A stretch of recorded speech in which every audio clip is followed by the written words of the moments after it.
સિહોર નગરપાલિકા ward number 1 માં પાણીની સમસ્યાને લઈને મહિલાઓ દ્વારા આવેદનપત્ર આપવામાં આવ્યું।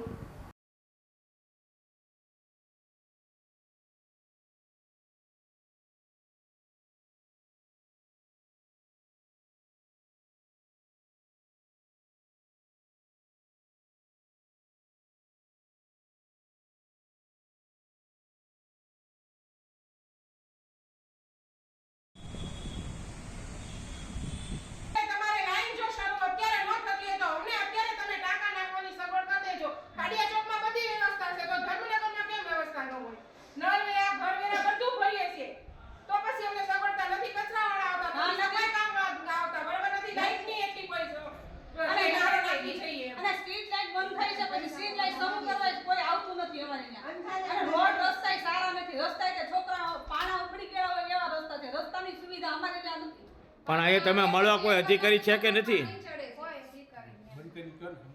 અમે અધિકારી માટે રજૂઆત કરવા આવ્યા છીએ પણ કોઈ અધિકારી છે નહીં અને કોઈ અમારો સાંભળવાળા કોઈ વ્યક્તિ છે નહીં। તો અમારે કોને આગળ બોલાવે છે કોને અમારે સંભળાવે અને કોને અરજી દેવી એ પ્રથમ પ્રશ્ન છે અમારો।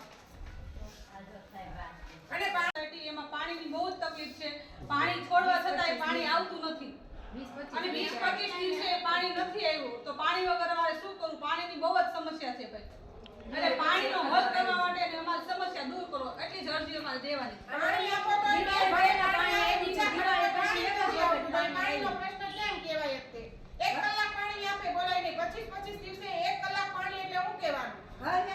અને કલાકમાં તો પાણી અમે ભરવી છે પણ તોય અમને પાણી નથી અમારે તો સુવિધા કરવી જ પડે કે ન્યાય કે 350 કરી નાખ્યા પાણી ન આપો તો પાણી પીને લેવા શું કામ આવો છો એ ખબર નથી પડતી। ન્યાય 350 કરી નાખ્યા છે ન્યાય બાકી થોડુંક રાખે છે બોલો ગેટ બન્યો છે નાખી અને મોટર મૂક્યા છે અને મોટર અડધી કલાકે ચાલે છે પછી અમારું શરૂઆત થાય છે પાણી તોય આવતું નથી ચડતું નથી પાણી। અઠવાડિયા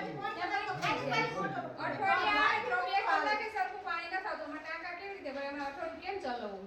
અને રેગ્યુલર અમે બધા ધર્મનગર વાળા બધા ઘરવેરો નળવેરો સફાઈનું બધું ભરીએ છતાં કોઈ નહીં વાળવા વાળા નહીં કચરા વાળા કોઈ જાતની કોઈ જવાબદારી નથી તો નળવેરો ઘરવેરો અમે ભરીએ શું કામ? તો અમને કઈ સુવિધા જ નથી મળતી અમે બધું ભરીએ છીએ બધું અમે ફ્રીમાં ભરવી છે।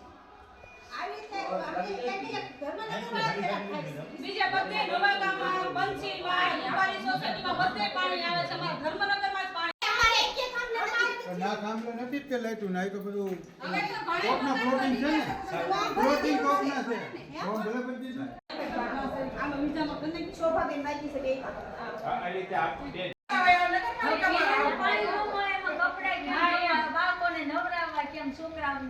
આપણે તમારે મર્યાદા ઉઠીને ઘરની બહાર પાણી માટે આવવું પડે તમારા માટે કેવી વાત છે તમે સમજી જજો। અને આખા નવા ગામમાં ધર્મનગરમાં તો આવે એટલે અમાર અડધી પોણી કલાક તો મોટર ખાલી લાઈટ ખરાબ અને પછી અમારે લાઈટ બિલ એટલા આવે છે તો ઈ કરવું કે આ કરવું? પાણી ચાલુ કરવા હાટુ લાઈન રિપેર કરવા હાટુ ઊભા છે ઉભા છે એને મહિનો છો ભાઈ બે કરી શકો મહિનો છો તમે તો મહિનો ગયો 1.5 મહિનો છો અને નવા ગામમાં આવી ગયું પાણી નવા ગામમાં કોઈ કદા પાછી લાઈટ